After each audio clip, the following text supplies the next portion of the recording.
ક્લિપો નથી. બધું ગમતું બધું છે.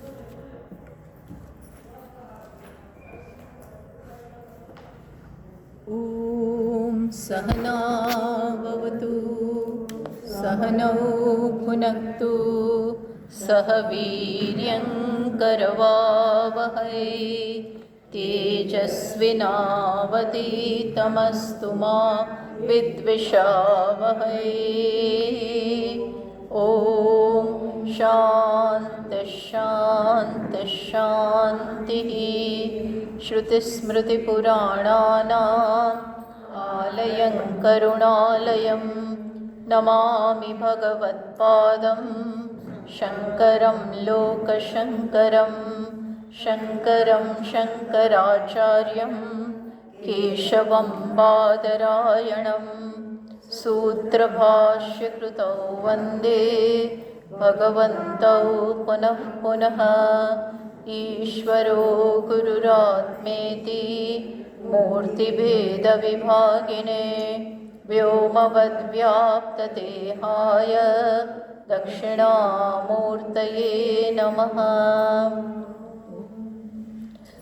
ॐ पार्थाय प्रतिबोधितां भगवता नारायणेन स्वयं व्यासेन ग्रथितां पुराणमुनिना मध्ये महाभारतम् अद्वैतामृतवर्षिणीं भगवतीम् अष्टादशाध्यायिनीम् अम्ब त्वामनुसन्दधामि भगवद्गीते भवद्वेषिणीम् यं ब्रह्मा वरुणेन्द्ररुद्रमरुतः स्तुन्वन्ति दिव्यैस्तवैः वेदैः साङ्गपदक्रमोपनिषदैः गायन्ति यं सामगाः ध्यानावस्थिततद्गतेन मनसा पश्यन्ति यं योगिनः यस्यान्तं न विदुःसुरासुरगणाः देवाय तस्मै नमः। આપણે અત્યારે ભગવદ્ ગીતાના 18મા અધ્યાયમાં છીએ અને અત્યારે કયો શ્લોક ચાલે છે? એક સેકન્ડ.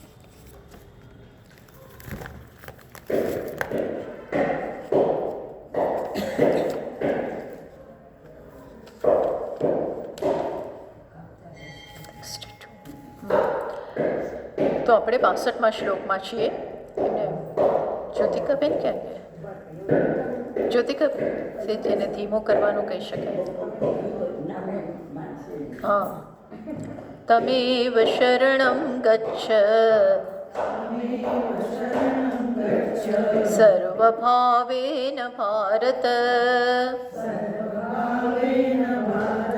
તત્પ્રસાદાत् પરાં શાંતિં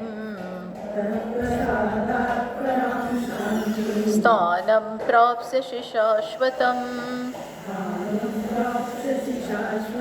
તો હવે વળી પાછા ભગવાન અગત્યની વસ્તુ કહી રહ્યા છે કે તમેવ શરણમ ગચ્છ સર્વભાવેન ભારત. તમ એવ એટલે ઈશ્વરને જ, એ ભગવાનને જ તમે બધા શરણમાં જાઓ. સર્વભાવેન બધા જ ભાવથી, પૂરેપૂરા શરણાગતિથી તમે એમની પાસે જાઓ. એનાથી શું મળશે? તો તત્પ્રસાદાત પરામ શાંતિ, એમના પ્રસાદથી પૂર્ણ શાંતિ તમને પ્રાપ્ત થશે. અને શાશ્વત પદ, શાશ્વત પદ એટલે મુખ્યત્વે અહીંયા તો આત્મા, આત્માનું જ જ્ઞાન તમને, આત્મામાં નિષ્ઠા પ્રાપ્ત થશે. તો કયું? ઈશ્વરમ શરણમ આશ્રયમ સંસાર આરતી હરણાર્થમ. શેના માટે ઈશ્વરની શરણ? જ્યારે હું મારી શક્તિ ઓછી પડતી હોય, હજી આપણે જે કરવા માગીએ છીએ એ ન કરી શકતા હોઈએ, તો એ બધી જ જે સંસારના દુઃખ છે, આંતરિક દુઃખો છે, બાહ્ય દુઃખો છે, તાપ છે, એ બધામાંથી મુક્ત થવા માગીએ છીએ પણ થઈ શકતા નથી. એટલે એક અસહાયતા ફીલ કરતા હોઈએ તો ભગવાન કહે છે કે તમે એના માટે મારી શરણમાં આવો. આશ્રયમ સંસાર આરતી હરણાર્થમ, સંસારના બધા દુઃખ દૂર કરવા માટે મારી શરણમાં આવો. કેવી રીતે? સર્વભાવેન, સર્વભાવે, સર્વાત્મના, કોઈ અહંકાર, છળ, કપટ, સ્વાર્થ રાખ્યા વગર ઈશ્વર પાસે જવું. એક થોડો ફેન પણ કરવાની જરૂર છે, જરાક ધીમો. કોને ખબર છે?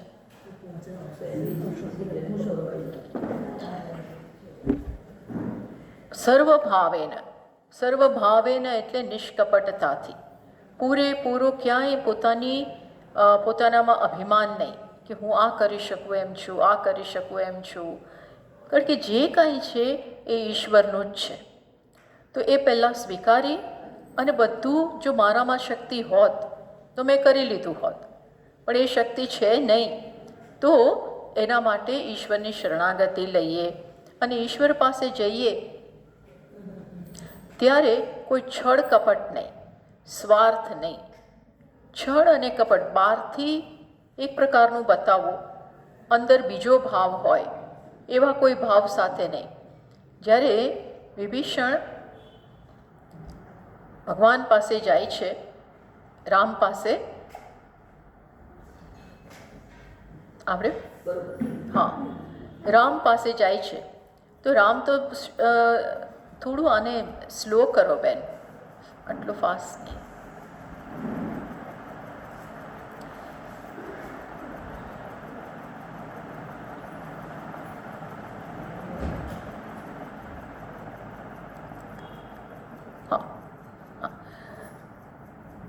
તો ભગવાન એને પણ સ્વીકારી લે છે. એટલે સુગ્રીવ વગેરે બધા કહે છે કે તમે શત્રુના પક્ષમાં છે, એના કઈ પ્રકારના ભાવ હશે આપણે કંઈ જાણતા જ નથી. તો ભગવાન કહે છે, જુઓ, માણસ એકવાર મારી પાસે આવે અને જ્યારે શરણાગતિ સ્વીકારે છે, છળ કપટ છોડીને સ્વીકારે છે, તો હું પછી કંઈ જ જોતો નથી. હું કંઈ જોતો નથી. એ શરણાગત થયો એટલાથી જ હું એનો પૂર્ણ સ્વીકાર કરું છું. જો એનામાં કોઈ પાપ હોત તો એ મારી પાસે આવત જ નહીં. પાપી વ્યક્તિ ભગવાન પાસે જઈ જ ના શકે. પાપ છે, દુરિત છે, એ બધાનું જ્યારે બહુ જોર હોય તો માણસ ભગવાન પાસે જઈ જ ના શકે. અને જાય તો એને બધો દંભ હોય, જઈ જ ના શકે. એટલે ભગવાન કહે છે, જ્યારે જીવ મને સન્મુખ થાય, જીવ જોઈ જ્યારે મને સન્મુખ થાય છે, તો હું કંઈ જોઉં જ નહીં અને એને સ્વીકારી લઉં છું. તો એ સેન્સથી કહ્યું કે સર્વભાવથી, પૂરેપૂરા પર્સનાલિટીથી આપણી પાસે જે શક્તિ છે એ શક્તિ ઈશ્વરને ચરણે ધરી દઈએ કે મને તું સ્વીકાર કર. અને એનાથી શું મળશે? ઈશ્વર પ્રસાદાત, ઈશ્વર અનુગ્રહાત, ઈશ્વરનો અનુગ્રહ. જો જીવનમાં એક અનુગ્રહ નામની વસ્તુ છે. અનુગ્રહ એટલે કોઈની કૃપા. ઈશ્વરની કૃપા થાય તો બધું અનુકૂળ થાય. માનસમાં પણ કહે છે કે ભગવાન હનુમાનજી કહે છે, જ્યારે તમારી અનુકૂળતા હોય તો બધું જ થઈ શકે. તમારી અનુકૂળતા ના હોય તો કંઈ ના થાય. અનુકૂળતા એટલે તમારો પ્રસાદ ના હોય, તમારી કૃપા ના હોય તો કંઈ ના થઈ શકે. તમારી કૃપા હોય, જા પર તુમ અનુકૂલા, જેના ઉપર તમે અનુકૂળ છો એના માટે કશું અશક્ય નથી. એમ ઈશ્વરના પ્રસાદથી તને શાંતિ મળશે. શાંતિ પરામ ઉપરતી, હૃદય શાંત થશે, વિક્ષેપો જતા રહેશે. બાકી આ કરું, પેલું કરું, આ મેળવી લઉં, પેલું મેળવી લઉં, મારી જાતે અહીં ગણમથલ, આમ ગણમથલ, અને અંદર કોઈ શાંતિ જ ના હોય. એ અંદર શાંતિના અભાવ સાથે તમે કંઈ કરી ના શકો, આગળ પ્રગતિ ના થાય. એટલે ભગવાન કહે છે, મારી કૃપાથી તને પરામ શાંતિ પ્રાપ્ત થશે. સાથે શાશ્વતમ સ્થાનમ પ્રાપ્સ્યસી, તું શાશ્વત સ્થાનને પણ પ્રાપ્ત કરીશ. આ શાશ્વત સ્થાન કયું છે? વિષ્ણુહો પરમમ પદમ અવાપ્સ્યસી. શાશ્વત સ્થાન એટલે વિષ્ણુનું પરમ પદ. વિષ્ણુ એટલે જે સર્વ નો આત્મા છે, સર્વવ્યાપી પરમાત્મા છે, જે ખરેખર મારા હૃદયનું મારું પણ સત્ય છે, એને જ તું પ્રાપ્ત કરીશ.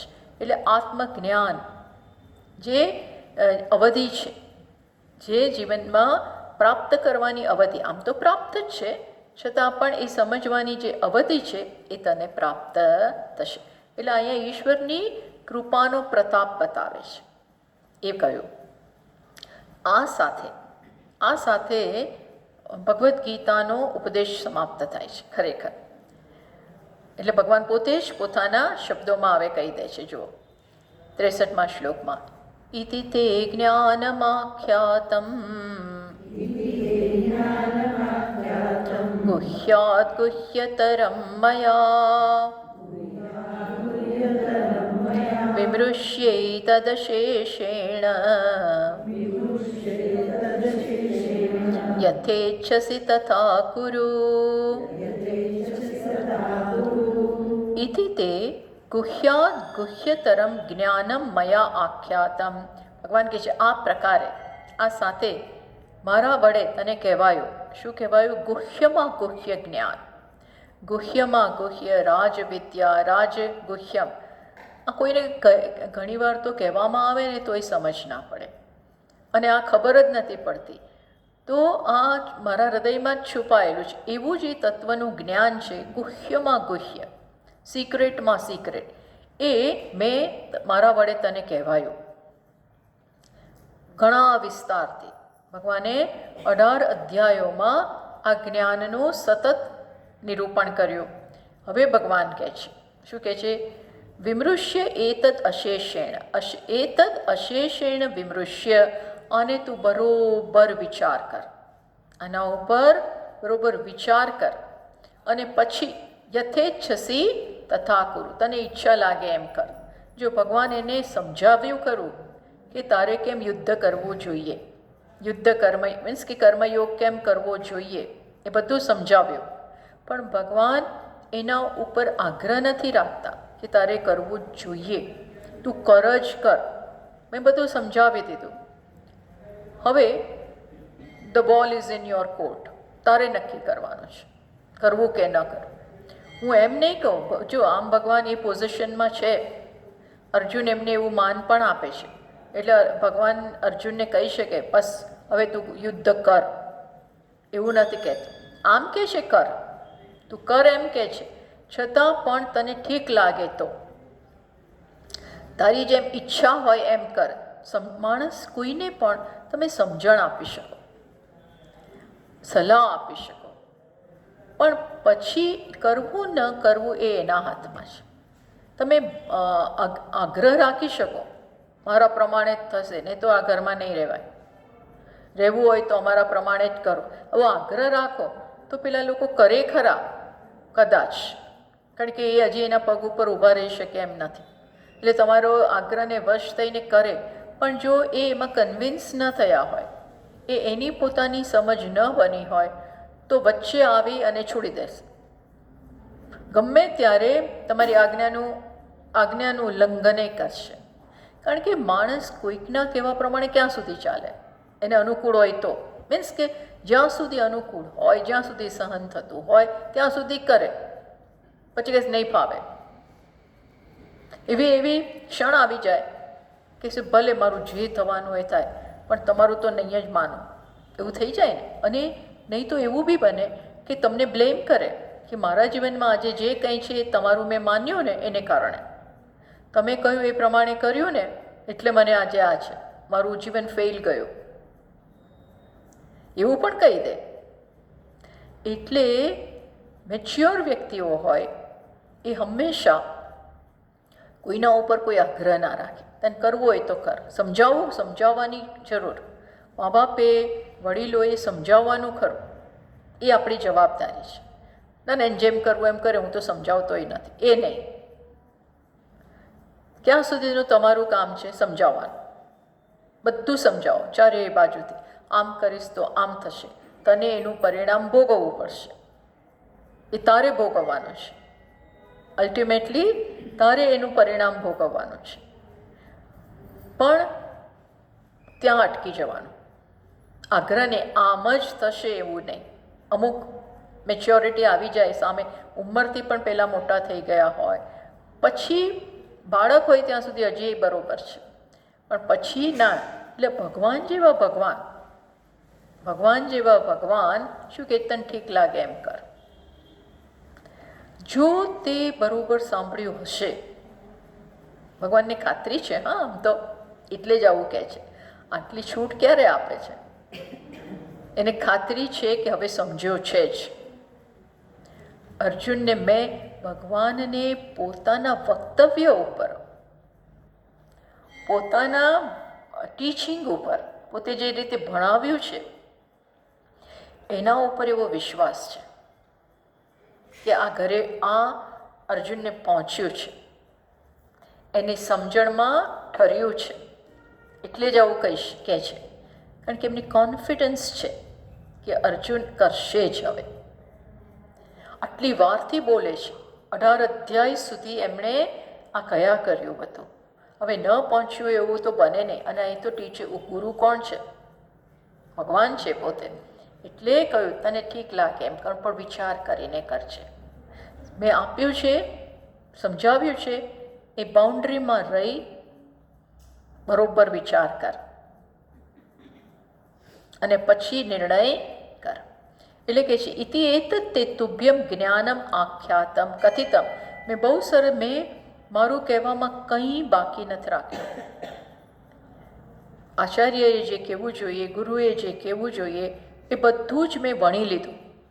જીવનનું જે દ્વારા કલ્યાણ થાય એ બધું મેં કહેવાયું. મેં મારા વડે તને કહેવાઈ ગયું. કઈ કઈ વસ્તુ કઈ? યોગશાસ્ત્ર અને બ્રહ્મવિદ્યા. બ્રહ્મવિદ્યા એટલે બ્રહ્મનું જ્ઞાન, અને યોગશાસ્ત્ર એટલે એનો માર્ગ. સાધન અને સાધ્ય.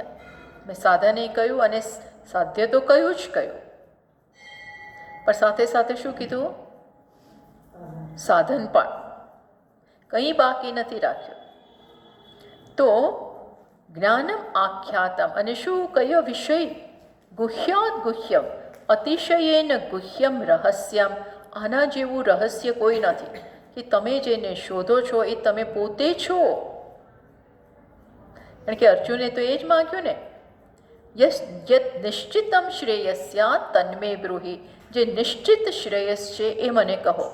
અર્જુનની માગણી એ જ હતી કે જીવનમાં જે શ્રેષ્ઠ છે, જેમાં કંઈ ગુમાવવાનું નથી, જે ઘટતું નથી, જેમાં કોઈ ઘસારો નથી, એવું મને કહેજો.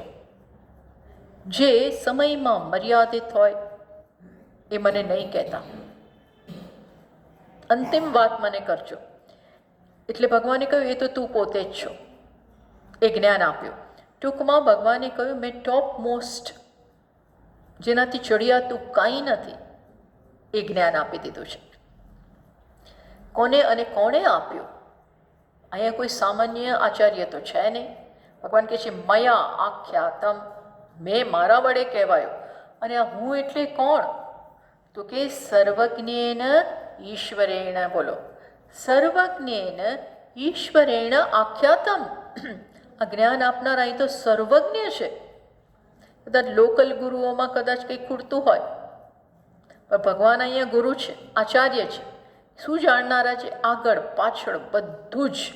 આ અર્જુન આ જે કરશે, સાચું કરશે, મેં શીખવાડ્યું છે એ પ્રમાણે કરશે તો શું રિઝલ્ટ આવશે? સ્થાન તને મારી કૃપાથી બધું મળી જશે. બધું જ જાણે છે ભગવાન. નહીં કરે તો શું થશે? એનું એકલાનું નહીં, બીજા બધાનું ઘણું બધું. અર્જુન તો બહુ મહત્ત્વની વ્યક્તિ છે. કોઈ પણ વ્યક્તિ મહત્ત્વની હોય, તમે જે કરો છો એના છાંટા, એની અસર બધે થતી હોય છે. આપણે માનીએ છીએ કે આપણે જે કરીએ એની અસર બીજે ના થાય છે. એટલે દરેક વ્યક્તિએ બહુ રિસ્પોન્સિબલ હોવું જોઈએ. કેવું હોવું જોઈએ? જવાબદારીપૂર્વકના નિર્ણયો. કોઈ એમ બિનજવાબદાર નિર્ણયો લઈ લે તો તમે એમ ના માનતા કે મને અસર થશે ને બીજાને શું જોવાનું? નહીં, બીજાને અસર થવાની છે. ટૂંકમાં જે કરવું એ સમજીને કરજો. એટલે આવા ઈશ્વરે આ પ્રકારે બધું કહેલું છે. અને તારે હવે શું વિમર્શનમ વિમૃશ્ય અશેષેણ એતદ અશેષેણ વિમૃશ્ય, આનો તું બરોબર વિચાર કરજે. શું કરજે? વિમર્શનમ, વિમર્શ, વિચાર, બુદ્ધિના સ્તરે વિચાર કરવાનો.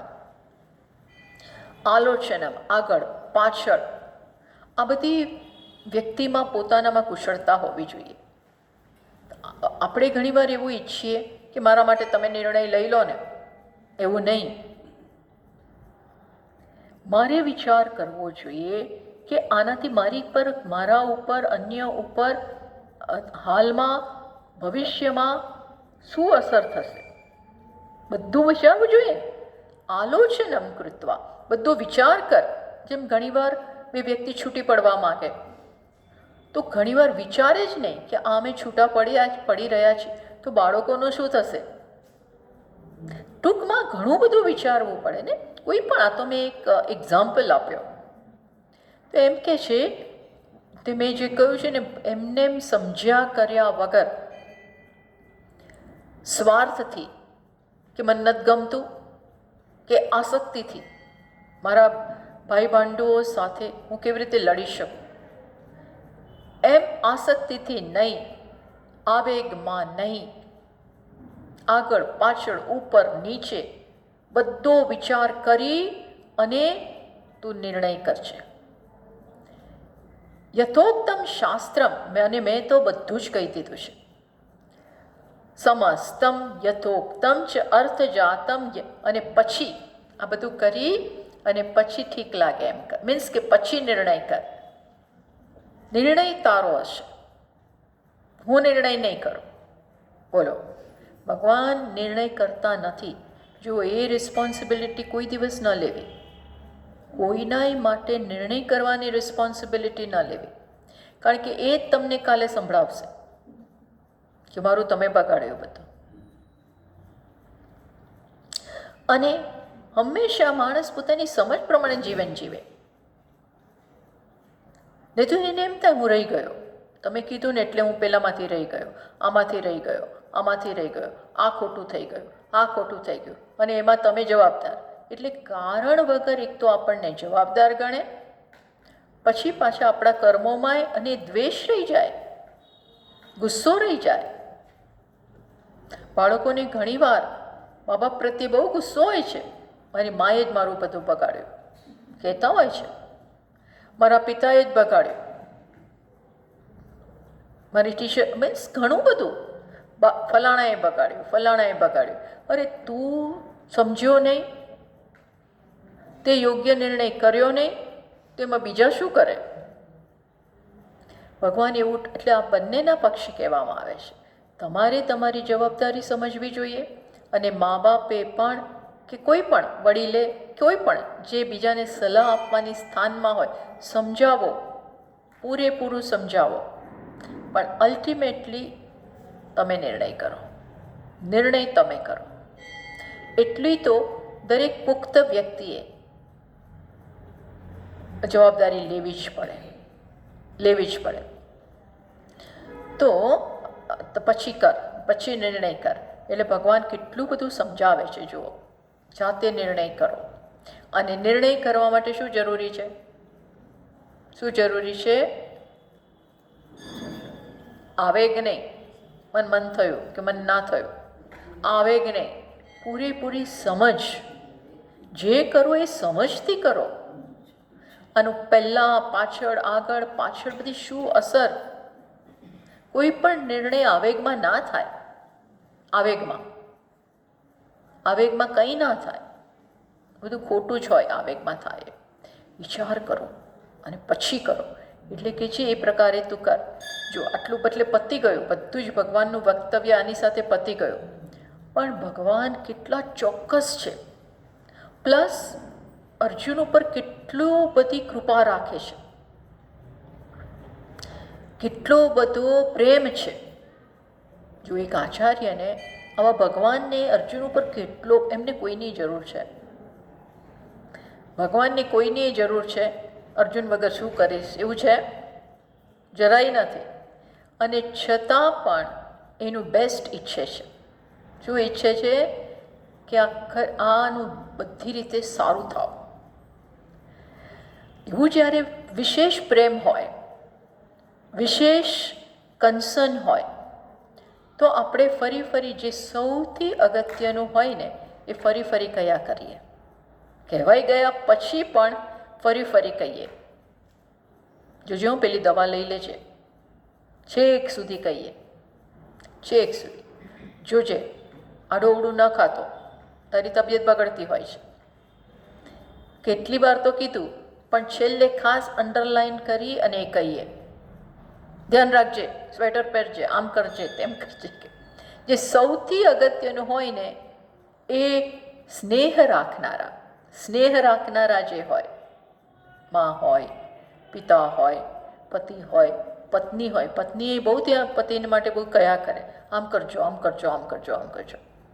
ટૂંકમાં જે વિશેષ પ્રેમ છે ત્યાં તમે અગર એનું સારું જ થાય એવું ઈચ્છો.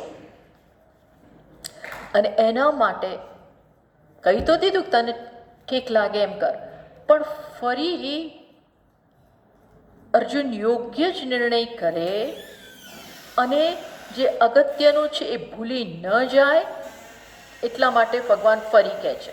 શું કહે છે જુઓ, એટલે આ સમજજો. હા, તમે આ એવા આચાર્ય કે એવા ગુરુ પાસેનો ઉપદેશ છે જે શિષ્ય પર અપાર પ્રેમ ધરાવે છે.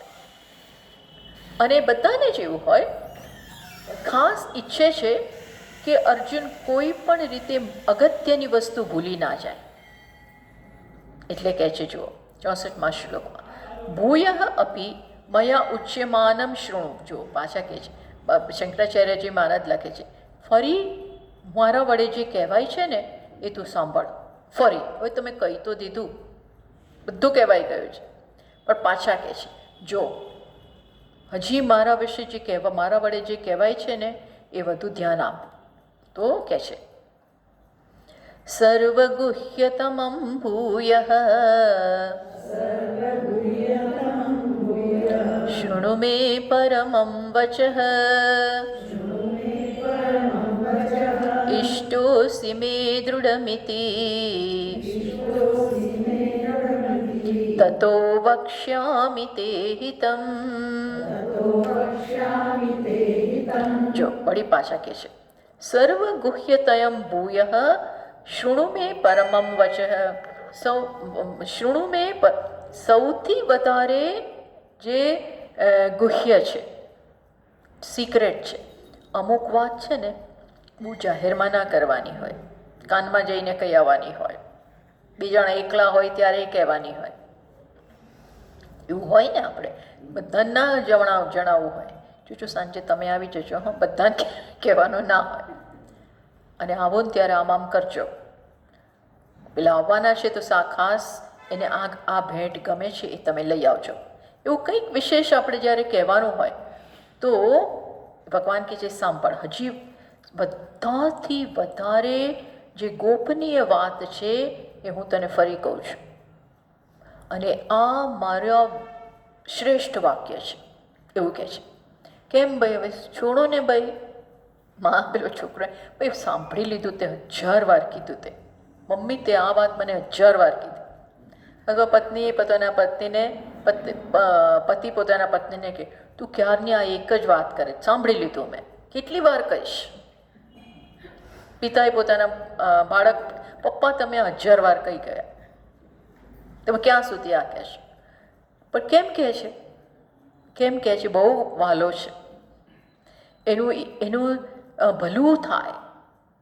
આપણા અમુકના નજીકના વ્યક્તિઓ હોય ને એ સાચું જ કરે, એનું ભલું જ થાય એવું આપણે ઈચ્છતા હોય. એ કોઈ રીતે જીવનમાં સાચી વસ્તુથી ચ્યુત થઈ જાય એ આપણને ન ગમે એટલે કહીએ. એટલે ભગવાન કહે છે, તું મને બહુ ગમે છે, તું મને અત્યંત પ્રિય છો. બોલો, ભગવાનની રાગદ્વેષ થોડા થોડા હોય, હા, દ્વેષ ના હોય પણ ખૂબ વધારે પ્રિય હોય. એમાં કોઈ બે મત નથી. એમાં કોઈ બે મત નથી. અમુક શિષ્ય આચાર્યને પણ, ગુરુઓને પણ એવું હોય જ. આ સમજી જ લેવાનું. કોઈક વધારે પ્રિય હોય જ. મા બાપને હોય જ. એવું નથી કે એને બધા સરખા હોય, એવું ના હોય કે ન હોય, પણ સેજ એક જગા સેજ વધારે હોય. કેમ? કારણ કે એણે પ્રેમ જીત્યો છે. એણે માતા પિતાને વશ કરી દીધા પોતાની દરકારથી, પોતાના સારા ગુણથી. એવું હોય બધે જ. આ સ્વીકારવાનું. તો ભગવાન કે તું મને બહુ પ્રિય છે, તું મને અત્યંત પ્રિય છે. બોલો, પાંચેય પાંડવોમાંય સૌથી વધારે પ્રિય અર્જુન. આ જ્ઞાન માટે એને જ અધિકારી સમજ્યો. અને પરમ મિત્ર છે ભગવાનનો. ભગવાનને પોતાની સિક્રેટ વાત પહેલેથી આને કહેવાની ટેવ છે. એટલે પોતાની બહેન સાથે પણ કોને પરણાવ્યો? અર્જુનને. સુભદ્રા માટે એ જ પસંદ કર્યું. ભલે ખબર છે કે દ્રૌપદી છે. દ્રૌપદી એ ભગવાનને બહુ પ્રિય છે. બહેન પોતાની ગણે છે, મિત્ર ગણે છે, સખા ગણે છે. છતાં પણ સુભદ્રા માટે પસંદ કરવાનું આવ્યું તો કોને પસંદ કર્યો? અર્જુનને. બધી વખતે તમે જોજો બહુ જ પ્રિય છે અર્જુનને. ધનંજય તો એનો ખાસમ ખાસ માણસ છે. તો કે છે તું મને અત્યંત પ્રિય છો, માટે હું તારા હિત માટે ફરી કહું છું. જોયો આ વિશેષ પ્રેમનો લાભ, વિશેષ પ્રેમની અભિવ્યક્તિ. જેમ ભગવાને ઉદ્ધવને પણ છેલ્લે કહી દીધું, કારણ કે ઉદ્ધવને હવે ભગવાન લીલા સંકેલી રહ્યા છે તો બહુ દુઃખ થાય છે. અત્યંત દુઃખી થઈ ગયો. એટલે ભગવાન કહે છે તું મારો પ્રિયમાં પ્રિય છો અને હું તને ભાગવત કહીશ, હું તને ગુહ્ય જ્ઞાન આપું છું. એને તું હું જ સમજ, એ હું જ છું એવું તો સમજ છે. અને મારો ઉપદેશ તું જગતમાં જઈને આપ, એટલે હું તને કહું છું આ વસ્તુ. એમ અહીંયા ભગવાન ગુહ્ય વાત વળી પાછા કહે છે. આખું તો ગુહ્ય, આખો ઉપદેશ 18 અધ્યાયનો ગુહ્ય તો ખરો જ, એમાંય વિશેષ ગુહ્ય, એમાં પણ વિશેષ ગુહ્ય. તો એ કહે છે અત્યંત રહસ્યમ. કેવું શ્રેષ્ઠ રહસ્ય. અને મારું આ વાક્ય ધ્યાન રાખજે. આ મારું વાક્ય બહુ, આપણે કે મારી વાત યાદ રાખજે, મારી વાત ભૂલતો નહીં. એમાં એ ટોનમાં કે છે મારી આ વાત ભૂલતો નહીં. તો તમે શેના માટે કહો કે આપણે કહીએ ને તારે શું જોઈએ છે હવે? શું લાભ લેવો છે? મને મસ્કા શેના મારો છો? એવું થાય ને, અર્જુનને એમ થાય મને શેના મસ્કા મારો છો? મારી પાસે તો શું તમારે જોઈએ છે? કદાચ એવું થાય, એવું લાગે ને તો કે છે કે જો ન ભયાત ન અપી અર્થ કારણાત વા વક્ષ્યામી. મને કોઈ ભગવાન છે, તો મને કોઈનોય ભય નથી. શું ભય હોય? કે તું મારી વાત નહીં સાંભળે તો, યુદ્ધ નહીં કરે તો, આવો કોઈ મને ભય નથી. પ્લસ મારે તારી પાસેથી કોઈ કામ કઢાવવું નથી. એવા કોઈ આશય, એવા કોઈ એજન્ડા નથી. નહીં તો એવું થાય કે આને નહીં કહું તો એ પાછું મારું કામ નહીં કરે. આને આમ ના કહેવાય, તો જો રિસાઈ ગયા તો જતા રહેશે. એટલે આપણે બહુ ઘણાને સાચવી રાખવા પડે સારું સારું કહીને. તો તમે ભગવાન મારા પાસે આવી રીતે બોલાવડાવો છો? મારા માટે આવું કરાવડાવવા માગો છો? એટલે આ બધું કાઢો. ટૂંકમાં ભગવાનના પ્રેમમાં ક્યાંય કોઈ પોતાની અંગત કશું જ નથી. કોઈ કામ કઢાવવું નથી. ભગવાનને શું કામ કઢાવવાના હોય? એ બધું કરવા સમર્થ છે, એને કોઈની જરૂર જ નથી. આ તો માત્ર અને માત્ર અર્જુનનું હિત થાય. ઘણીવાર છે ને, ઘણા લોકો બહુ અધિકારી હોય. અધિકારી એટલે આમ એક વસ્તુ ધ્યેય સુધી પહોંચવા માટે અત્યંત યોગ્ય હોય.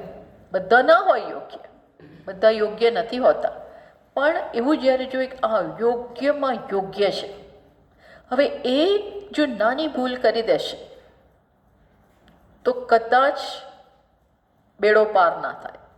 હે ને, આવું હોય ને, એક સેજ ભૂલ કરી જાઓ તો બેડો પાર ના થાય, અર્થાત આ જન્મમાં જ કામ ના પતે, શક્ય છે. એટલે તમે કહી દો કે જોજે હા, આ તો ખાસ યાદ રાખજે. વાય? કારણ કે તમારી ઈચ્છા છે કે આનું તો કામ થવું જ જોઈએ. એમાં મારે કંઈ મેળવવાનું નથી, કંઈ જ મેળવવાનું નથી, પણ તું આ તો યાદ રાખજે જ રાખજે. એટલે આટલી કૃપા. અર્જુન તો તરી જ ગયેલો છે.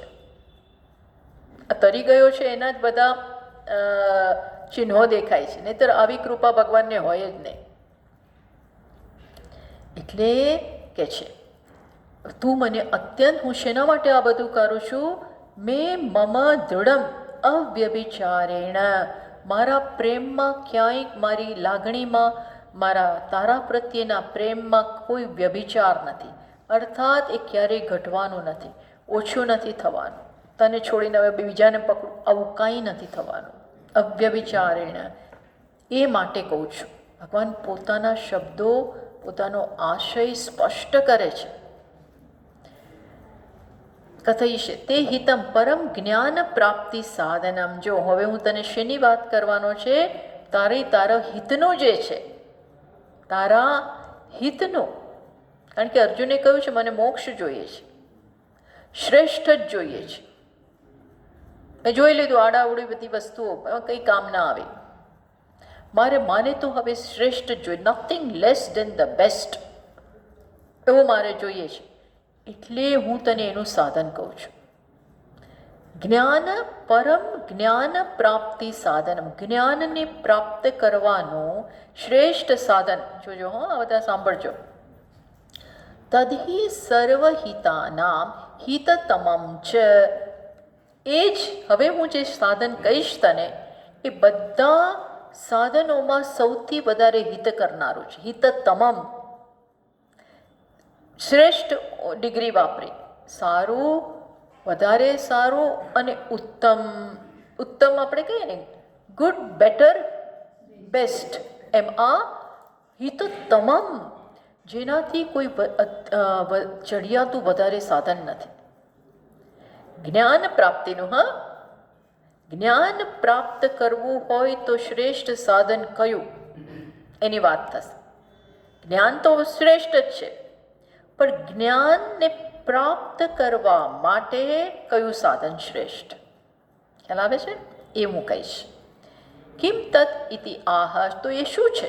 તો કહે છે, જુઓ 65મા શ્લોકમાં, મન્મના ભવ મદ્ભક્ત મદ્યાજી મામ નમસ્કુરુ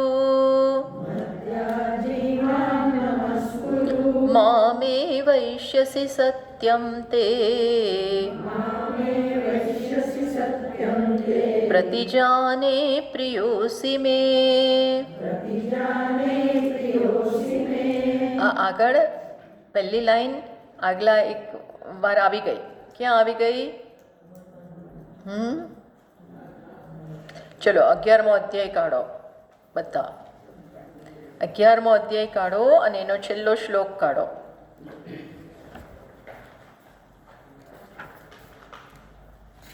છેલ્લો કે વચ્ચે આવે છે?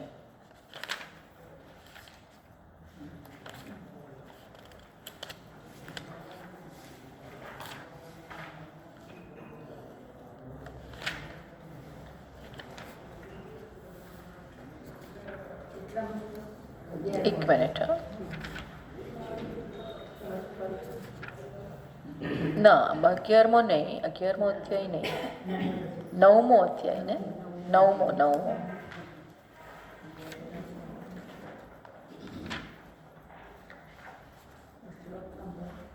હા, એક મિનિટ. 9મો અધ્યાય 34મો શ્લોક.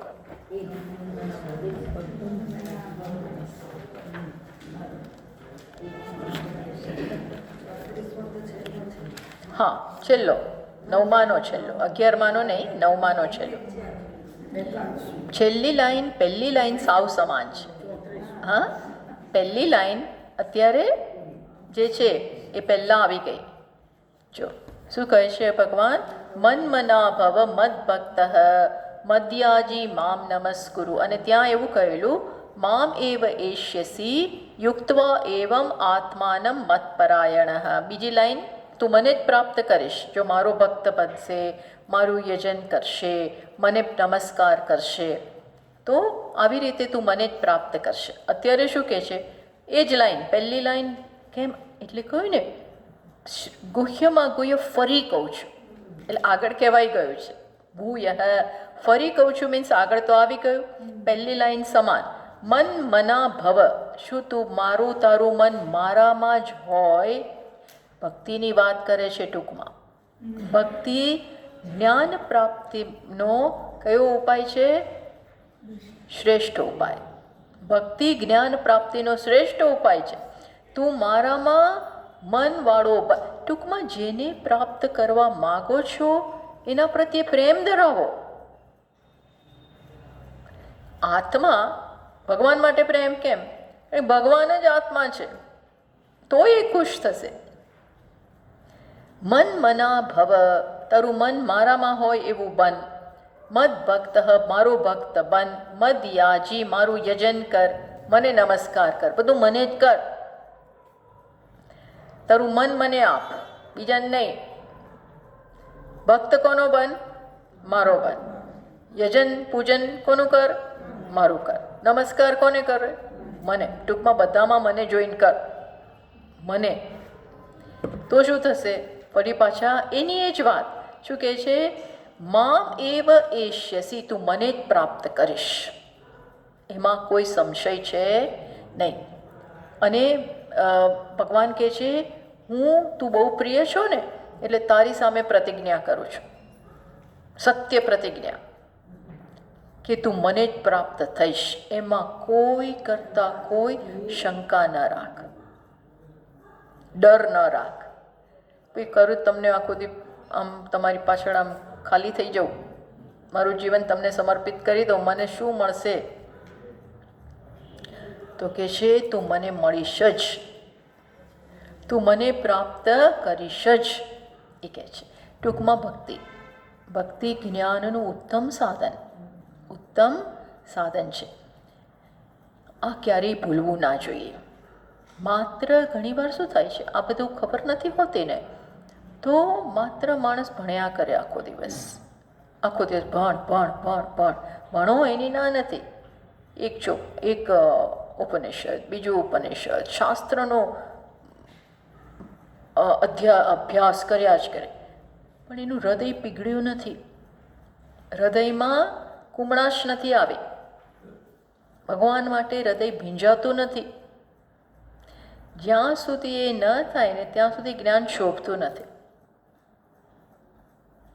ભગવાન શ્રીમદ ભાગવતમાં પણ કહે છે, વેદવ્યાસજી, કે ભક્તિ વગર જ્ઞાન શોભે નહીં. જ્ઞાન હોય એની ના નહીં, પંડિતો પાસે બધું હોય જ છે, પણ શોભે ક્યારે? ભક્તિ હોય ત્યારે.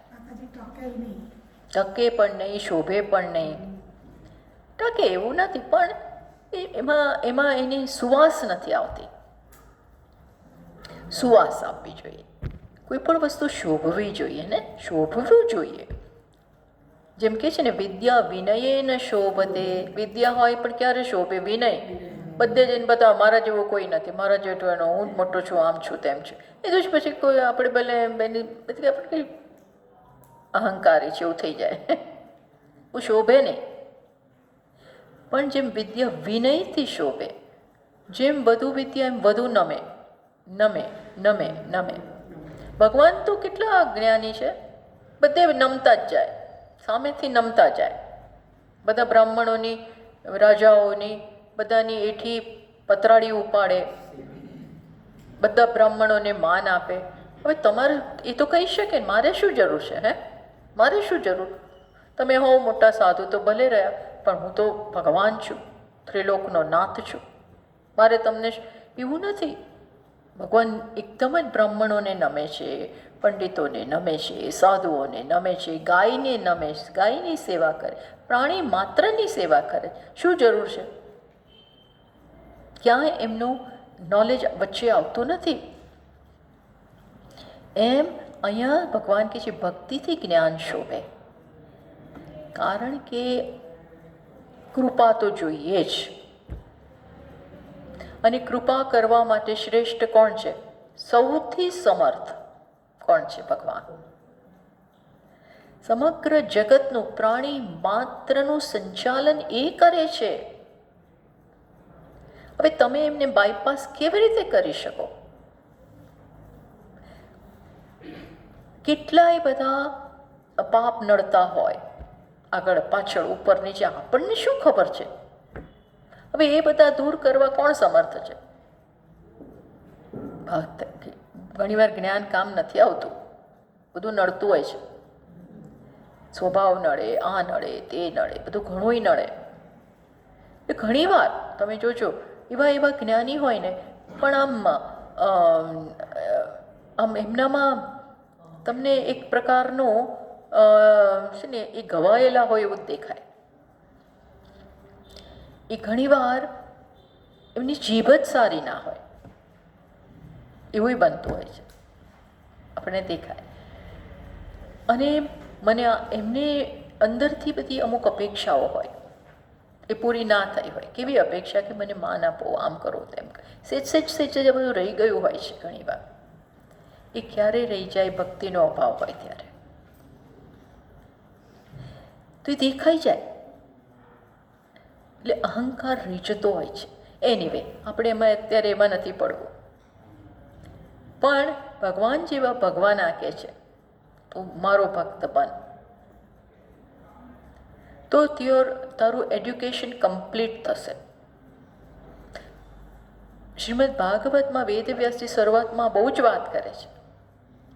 કારણ કે તમને યાદ હોય તો વેદવ્યાસજીને પણ નારદજીએ કીધું, વેદવ્યાસજી તો શું કામ નથી કર્યું? લોક સંગ્રહનું કામ, જ્ઞાનનું કામ, બધું કામ કરી ચૂક્યા. છતાં પણ ભાગવતમાં આપણે એવું સાંભળીએ છીએ, શ્રીમદ ભાગવતમાં, કે વેદવ્યાસજી એટલો એમને મજા નહોતી, એટલી બધી નહોતી.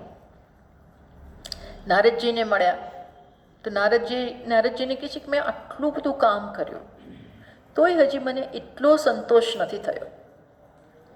એટલે નારદજીએ કહ્યું, તમે બધું કર્યું છે, પણ ભગવાનના ગુણગાન ગાયા નથી, ભગવાનને એટલા સ્વીકાર્યા નથી. એવું ના કહેવાય, પણ આપણે અત્યારે એટલું જ કહીએ, ગુણગાન ગાયા નથી. એ ગુણગાન ગાવાથી, ભગવાનની વિભૂતિ સમજવાથી, ભગવાનની શક્તિ, ઐશ્વર્ય, જ્ઞાન, વૈરાગ્ય, ટૂંકમાં ભગવાનને સમજો ત્યારે જે પરિવર્તન આવે એ નથી, એ બાકી છે તમારામાં. એટલે પછી વેદવ્યાસજીએ કે ભગવાનનું મહાત્મ્ય ગાઓ, એટલે પછી વેદવ્યાસજીને આ પ્રેરણા મળી લખવાની. ટૂંકમાં જે પહોંચેલા છે એ તો પહોંચેલા છે. તમે જોજો, જે શ્રેષ્ઠ મહાત્માઓ છે એમનામાં બંનેનો બહુ સુંદર સમન્વય દેખાશે તમને. કઈ વસ્તુનો સમન્વય દેખાશે? જ્ઞાન અને ભક્તિ. એનો અર્થ એવો નથી કે ભગવાન સાથે અંતર રાખે છે, પણ એ સમન્વય તમને દેખાશે. તો અહીંયા ભગવાન એ વાત કરી રહ્યા છે કે તું મને જ પ્રાપ્ત થઈશ, આ હું પ્રતિજ્ઞા કરું છું, હું પ્રતિજ્ઞા કરું છું. ભગવાન આવી રિસ્પોન્સિબિલિટી લે છે. બોલો, તો કે છે મન બના, એ તો બધું સરળ છે. મન મના ભવ મત ચિત્ત ભવ, તારું ચિત્ત, આપણા ચિત્તમાં આપણો જ્યાં રાગ હોય ને એ વ્યક્તિ સ્થાન પામી જાય. જ્યાં રાગ છે, જ્યાં પ્રેમ છે, એ આપણા ચિત્તમાં વસી જાય. ચિત્તમાં કોણ વસે? જ્યાં રાગ હોય, હે ને? વિચારજો, જે મારા માટે મહત્વનું હોય, ઇમ્પોર્ટન્ટ હોય, એ મારા ચિત્તમાં સ્થાન પામે. બીજું બધું આપણે ભૂલી જઈએ. ભૂલી ગયો, પણ સૌથી અગત્યનું ભૂલાય છે. તો કે છે બસ તું તારા મનમાં કોને સ્થાન આપ. આમાં તો જન્મો નીકળી જાય. આમાં જન્મોના જન્મ જતા રહે, જન્મો જતા રહે, કે એમ નથી થતું. બસ મન મના ભવ, અથવા તો અહીંયા સતત અહીં જે છે ભગવાન છે, આત્મા છે. આત્મા ઇઝ ભગવાન, તત્વમ અસી. આ બધું બોલીએ પણ અહંકાર રહી જતો હોય છે. તો કે છે તારું મન મને આપ. મદ ભક્ત, મારો ભક્ત બન. ભક્તિ એટલે પ્રેમ, ભક્તિ એટલે સ્નેહ, જે આપણને જોડી રાખે. કોઈ બે વસ્તુને ચીપકાવી કોણ દે? ચીકણો પદાર્થ, ચીકણું હોય, ગ્લુ લઈને તમે આમ ચોંટાડો તો ચોંટી જાય. તો એમ કઈ વસ્તુ મને ભગવાન સાથે જોડી આપે? ભક્તિ જોડી આપે. તો એ કર. બીજું બધું ધન મળ્યું, આ ધન ના મળ્યું હોય તો એ કર.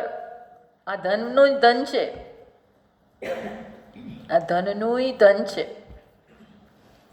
મદયાજી મદયજનશીલ ભવ. તું શું કર? મારું પૂજન કર. તારા જીવનમાં મારું પૂજન હોવું જોઈએ. નાનું મોટું કંઈક, એ તો બધું છૂટી જતું હોય છે લોકોને. પૂજા પાઠ બધું છૂટી જાય. જે હોતું બધાના જીવનમાં હોતું નથી. તો કે મદ યજનશીલ. એવું નહીં કે હું તો બધું તમારા માટે કરું છું. બેસીને કર, બેસીને પણ કર. દીવો કર, ક્યારેક કંઈક આપ, ફૂલ દર. એક નિયમ બનાવો. નિયમ થોડો જીવનમાં થોડો નિયમ હોવો જોઈએ. જેને નિયમ ને હું કંઈ બંધાવવા માગતો નથી. બસ ઘણા સ્પષ્ટ કહી દે, હું તો કશામાં બંધાવવા માગતા નથી. તો તમે એવા જ રહેશો. કેવા રહેશો?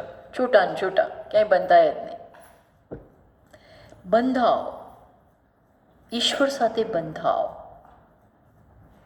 એમના ચરણ, વિભીષણ કહે છે જ્યારે આવું બધું ભગવાન બોલે છે ને કે મને તો મારી શરણમાં એકવાર આવે પછી બસ હું એનો ઉદ્ધાર કરું. તો શિવજી ત્યારે બોલે છે કે આ બધું ભગવાનનો આવો સ્વભાવ હોવા છતાં લોકો એને સમજતા નથી.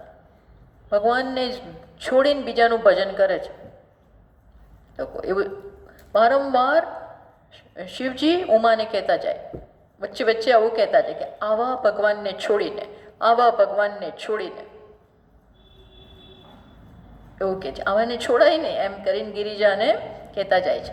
ટૂંકમાં તું મારું પૂજન કર.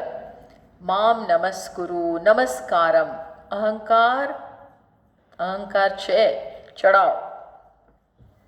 અહંકાર ધરવો સહેલો નથી, નમવું સહેલું જ નથી.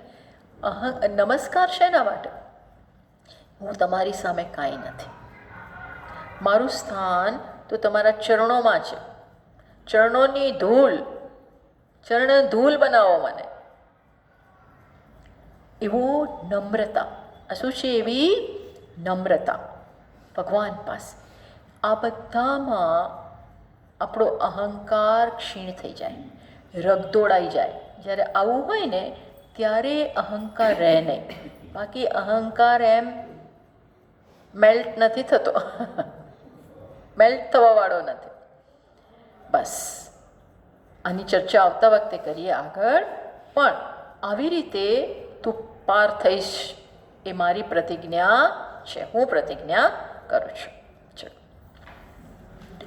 ઓમ પૂર્ણમદ પૂર્ણમિદં પૂર્ણાત પૂર્ણમુદચ્યતે પૂર્ણસ્ય પૂર્ણમાદાય પૂર્ણમેવાવશિષ્યતે. ઓમ શાંતિ શાંતિ શાંતિ.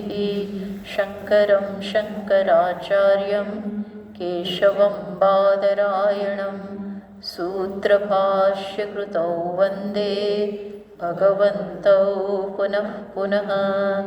ईश्वरो गुरुरात्मेति मूर्तिभेदविभागिने व्योमवद्व्याप्तदेहाय दक्षिणामूर्तये नमः। ॐ शान्तिः।